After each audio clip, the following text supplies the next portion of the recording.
एक छोटे से गांव की कहानी। एक गरीब ब्राह्मण सुदामा रहता था, जो भगवान कृष्ण का बहुत बड़ा भक्त था।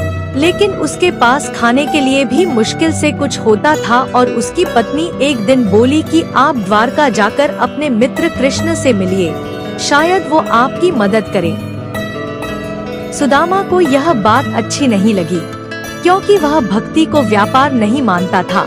लेकिन पत्नी के आग्रह पर वह जाने को तैयार हो गया और घर में देने के लिए कुछ भी नहीं था, बस थोड़े से चिवड़े थे जिन्हें उसने एक पुराने कपड़े में बांध लिया।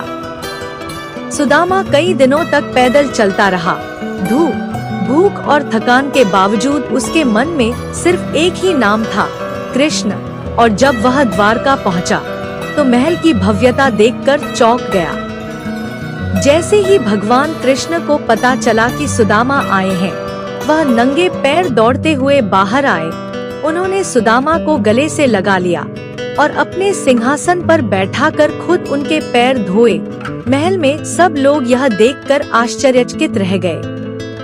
कृष्ण ने मुस्कुराकर पूछा, मित्र, मेरे लिए क्या लाए हो? सुदामा शर्माते हुए छुपाने लगा, लेकिन कृष्ण ने खुद वह पोटली निकाल ली। जैसे ही उन्होंने चिवड़े खाए, उनके चेहरे पर अद्भुत आनंद छा गया, जैसे उन्हें संसार का सबसे अनमोल उपहार मिल गया हो। सुदामा बिना कुछ मांगे वापस लौट आया, लेकिन जब वह अपने गांव पहुंचा, तो उसकी झोपड़ी की जगह एक सुंदर महल खड़ा था। उसकी पत्नी अच्छे वस्त्रों में थी और चारों ओर समृद्धि ही समृद्धि थी।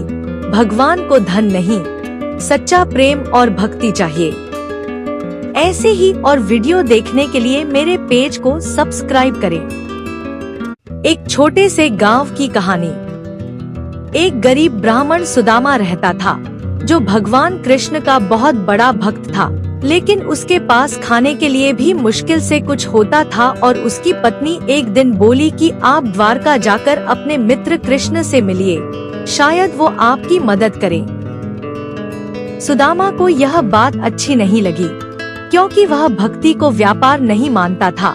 लेकिन पत्नी के आग्रह पर वह जाने को तैयार हो गया और घर में देने के लिए कुछ भी नहीं था, बस थोड़े से चिवड़े थे जिन्हें उसने एक पुराने कपड़े में बांध लिया। सुदामा कई दिनों तक पैदल चलता रहा। धूप, भूख और थकान के बावजूद उसके मन में सिर्फ एक ही नाम था, कृष्ण। और जब वह द्वारका पहुंचा, तो महल की भव्यता देखकर चौंक गया। जैसे ही भगवान कृष्ण को पता चला कि सुदामा आए हैं, वह नंगे पैर दौड़ते